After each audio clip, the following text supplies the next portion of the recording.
Hey, what's up, y'all? This is my long form breakdown on this haircut. This is Ronnie. Been cutting Ronnie's hair for a little over a year now, I'd say. He is getting a bald mid taper. And so throughout this video, I'll talk you through some of the stuff I'm doing. But at this point, all of the stuff I'm doing is repetition. So if I see something that I think is going to be something I need to address, I'll get there. But I'm gonna pretty much riff on this video. Now, one of my barbers he's a newer guy, fresh out of school.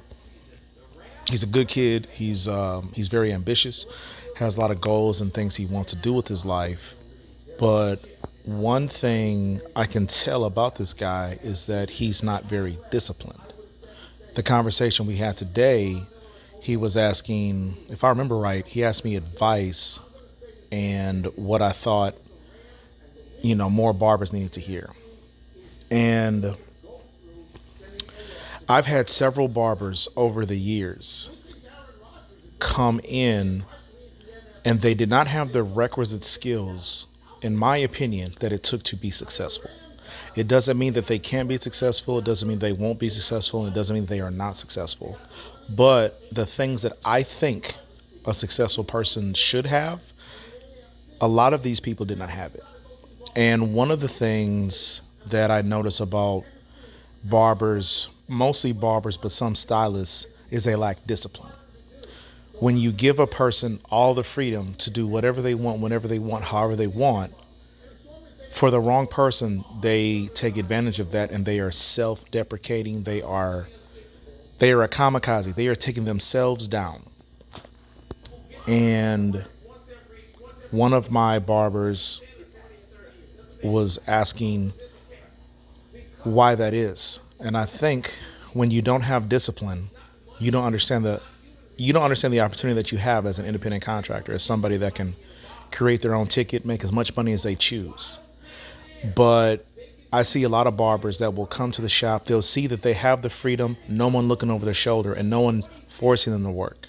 If a walk-in doesn't come in the building and they don't have any of their own appointments, they tend to leave. They tend to go to their car and smoke. They tend to walk around our strip mall and go into other stores and spend hours there, or they'll sit in their car and talk on the phone, which are absolutely all of their prerogative. They can do whatever they want, however they want, whenever they want. The issue with that is if you are working for yourself, what what are you accomplishing by being on your phone when you could be in the shop? While you're smoking weed, while you could be in the shop, while you are at another store, while you could be in the shop. The one thing I've learned about people that become barbers, a lot of them cannot meet the standard of working for someone else. And they think it's, beneath them to work, say, for $12 an hour and do whatever those $12 an hour jobs are requiring of them, like be on time, take out the garbage, sweep up the trash, fold towel, whatever that $12 an hour job is. They are either too good to do that, to do those job requirements, or too lazy or unwilling to do it. And then they decide they want to work for themselves, but they don't even know what working at all means. So they get into a shop where they are independent contractors, they work for themselves, they can come and go as they please, and they do very little work. And I asked my barber today, would the things that he does, would they fly in a work setting where he was an employee?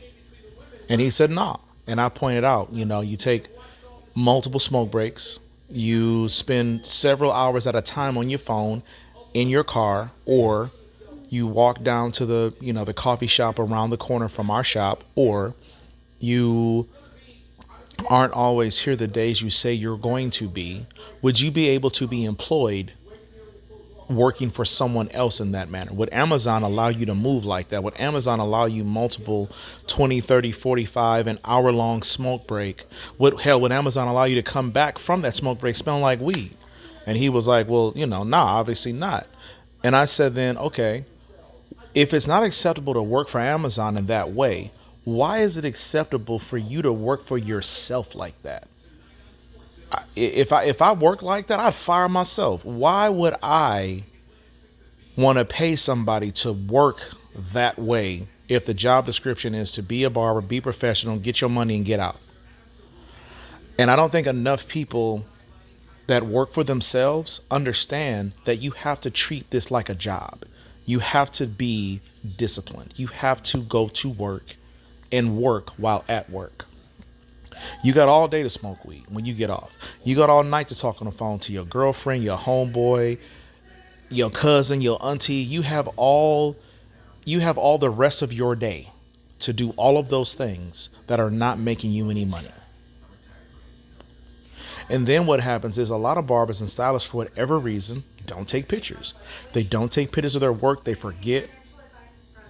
So, how are you going to generate more business? How are you going to generate an opportunity to make more clients when you're not doing anything in the first place to get them there because you on the phone talking shit to your friends?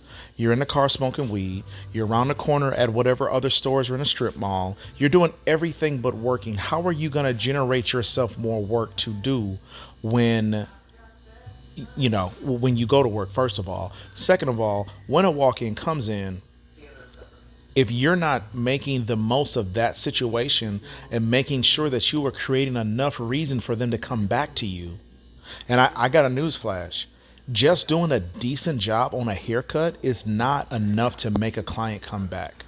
First of all. Second of all, a lot of barbers, especially the ones fresh out of school, take 6 days to do a taper. So if you just do an okay or even a decent job on a taper, but it takes you 3 hours to do it, and you're not building value by engaging with your client, making him or her laugh, making him or her feel at home, entertaining them with conversation of some sort. If you're not doing those things and you're taking a long time on the cut and the cut is just okay, or it's decent, I guarantee you that client values his or her time way more than you seem to value yours, and they're going to probably go somewhere else and work with someone that can do a similar quality of haircut in way less time. So I'm on a soapbox today because I had a bunch of really good productive conversations, and one of the conversations was about discipline and working for yourself. And a lot of people that become barbers and stylists, they do it because they work below basic employment level. They are tired of their boss or supervisor always asking them to do the damn job description. They are tired of people always asking them, can you show up to work on time? Can you only take the 15-minute break that we give you? Can you make sure that you're back after your half hour or your hour lunch break? Can you make sure that you get to work on time? Calling in multiple times a week because you done blew a tire. At some point, your boss is going to catch on that either you can't drive or your tires are made out of rubber bands. But constantly having car issues on your way to work, that is not that's not going to fly when you work for yourself, because at the end of the day, all you're doing is shooting yourself in the foot and your career will never take flight. But if you are the type of person that works really well in your 9 to 5 job, you never have to be told to do your job. You should be a barber. You should be a stylist. You should be a nail tech. You should be an esthetician. You should be a massage therapist, because those are great opportunities for you to make as much money as you decide to. When I was in the workforce and I was working for a company, I was always looking for overtime opportunities. I tended to work in sales positions, so I always wanted more time to make more money and hit more sales. The only time I ever, didn't take advantage of those extra, overtime opportunities is when I was burnt off from the job because they were not affording me enough opportunity to make the income that I wanted. So I was on to the next. And I think that's why I thrive as a barber, because I worked above standard. While I don't want this to turn into me on my soapbox or gloating, I do want to point out that one of the most important things that you need to be successful that I can measure is discipline. And again, I'm not saying that the barbers that have come and gone in either the shop that I own or the other ones that I've worked at, I'm not saying they are not successful. I don't know because they moved on and I'm not keeping up with them. But I know the way I measure success, and that is based on how many clients you see and the money you're making. They did not look successful in that capacity. Maybe they went on to do other things. Maybe they went on to do better things. But I can tell you that those people that I'm referring to that take multiple smoke breaks, that take smoke breaks during a haircut, that are on their phone taking personal phone calls during a haircut, that are just conducting themselves in a less than professional manner, I don't know that those people ever found real success in this industry. So if you want to be successful in this industry, in the beauty industry, when you're able to work for yourself and make your own decisions, discipline is a must. Do me a favor. If you are a booth rent independent contractor, I want you to make an intentional effort to give your career path, give your chosen profession, give it 8 hours a day, 5 days a week for 3 months. If you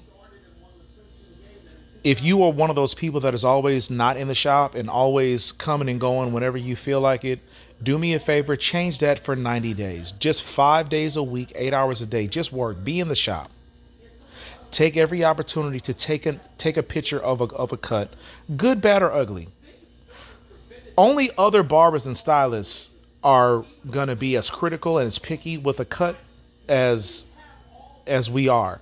Most of the time, the average man or woman walking the street, they're not gonna be as critical about what they see on Instagram. Some people are, but the vast majority of people, they aren't as particular. They just want to see that you were working as a barber or a stylist. So take pictures of your work, good, bad, or ugly. Make sure that you are promoting yourself, because if you are a booth rent employee, I'm sorry, a booth rent independent contractor, it is not the shop owner's job to bring you walk-ins. Walk-ins are icing on the cake. The shop owner only owes you a space to work in.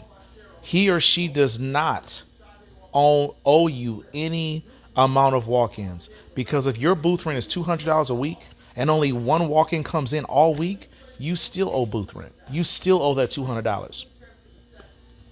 If no ifs, ands, buts about it. If the next week 300 walk-ins come in and you get all 300, you don't owe the shop owner any more money.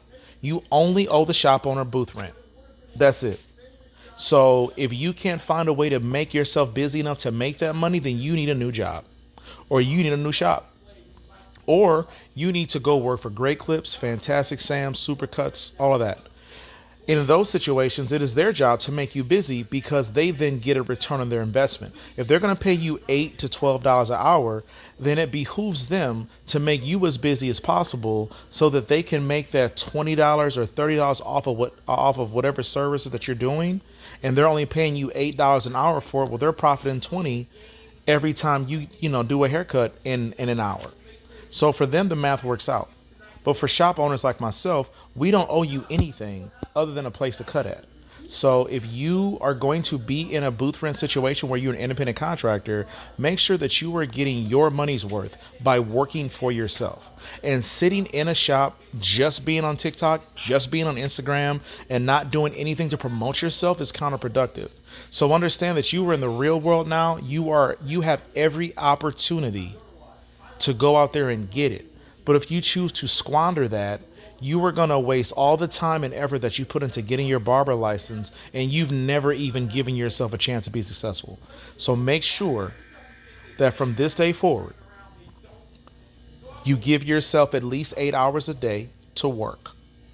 With the other 16 hours of your day, do whatever you want. Smoke all the weed you want, do all the lines of coke you want, shoot up all the heroin you want. But while you're at work, work. If it is slow, at least stay in the shop. I see too many people leave the shop because it's slow. You ain't making no money nowhere else. Sit your ass down, sit in the shop, play on your phone in the shop, talk on the phone in the shop. But when a client comes in, put the phone down, dedicate your time to that client. Make sure that you are making a friend and giving that person a reason to come back to you. But discipline is something that you have to intentionally work on, because most people aren't born with discipline. Most people have to be taught it. Some of us are smart enough to learn it as children, but some of us, it takes us till we're in our 30s. Hell, some it takes to you are in your 40s. Some later. But at some point, discipline is a very important key to life. I encourage you to get that figured out as soon as possible, because only, in my opinion, the most important thing outside of professionalism and, obviously doing a good job, but the one of the most important things to being successful is discipline. So work while you're at work, take pictures, post about promote yourself, make sure that you show up to work on time. Make sure that you're doing the job when you're there. Make sure you don't smell like a pound of weed or a fifth of hen. Make sure that your language is appropriate for the setting. Make sure that you're asking your client questions to make sure that they enjoy their haircut and that they like what you've done. Make sure that you engage in your client with your client and do everything you can to make them happy, because they are paying you for a service. I have riffed for literally 16 minutes. This haircut took all of 15 minutes, 16 minutes. I hope I gave you some nuggets that will help you, but I'm serious as a heart attack. The biggest issue I see with barbers is a lack of discipline. Don't be like that. Be disciplined. Work while at work. You chose this profession. Make the most of it. Give yourself a fighting chance to be successful. I believe in you. I know you can do it. The game needs you. So give it your best shot and take my tips. It'll help you.